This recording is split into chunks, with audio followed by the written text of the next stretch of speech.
Does presidential historian Doug Weed agree? Bigger than Watergate? What do you think, Professor? I think it's big. It's the Halloween, the specter of Watergate hovers over the Capitol. In Watergate, the crime was not the crime was the cover-up. And without the cover-up, Nixon would have been just fine. This is kind of a reverse situation. You have the Clintons committing the crime, so to speak, and the cover-up. Nixon quoted Disraeli when he left office and said, "I wasn't a good butcher, that you've got to be a good butcher to be a leader," meaning I should have cut my people loose and let them suffer for their own mistakes and protected my presidency.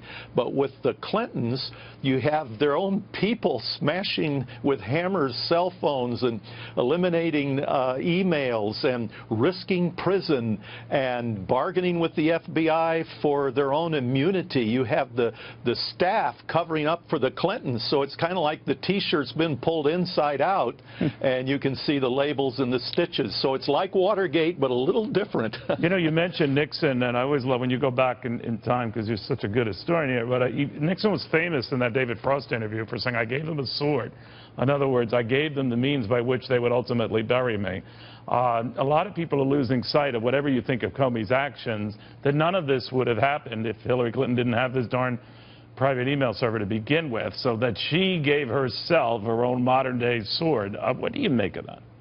Oh, yeah, that's very, very, very true. I mean, Nixon in his memoirs said, "I should have destroyed the tapes" immediately after Alexander Butterfield revealed them in the Senate Watergate hearing.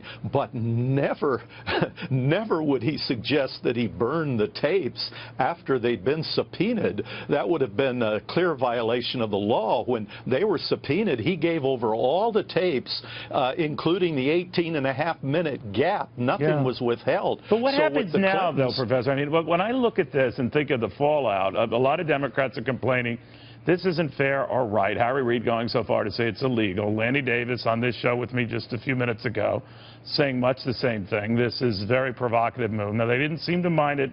You know, on July 5th, he comes out, that is, Comey makes a grand announcement he's not going to pursue a criminal case or recommend one against Hillary Clinton.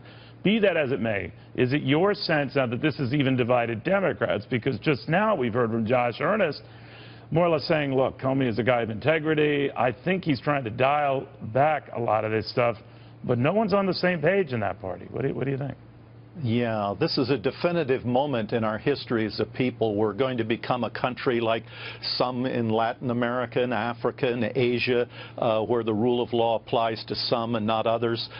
Stop and think. Comey said intent. He couldn't prosecute because of intent originally. Well, we've got Harold Martin III sitting in jail tonight. He didn't steal those documents for the Russians or the Chinese. He didn't steal them to make money. He lives quite modestly, even poorly. Right. He took the biggest cache of classified documents and stuffed them in his garage, he says, to protect the CIA. There's no intent there, but I'll bet you Harold Martin III dies in prison and the Clintons go free. So it's a very defining moment in American history. But is this your definition of an October surprise, and this is the one we didn't count on? Is it the revelations Obamacare is costing more than people thought, premiums higher than people thought, or could we still see more in the next 8 days of November?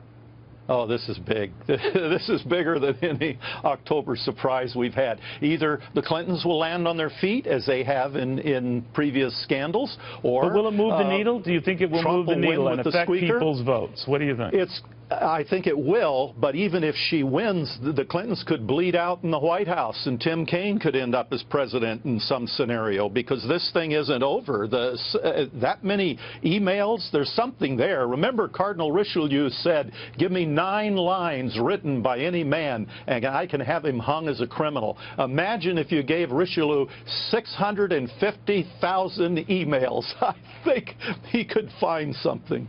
And all he needed were 9. Wow. I'm doomed. All right, Professor, thank you very, very much. Good chatting with you. Thank you.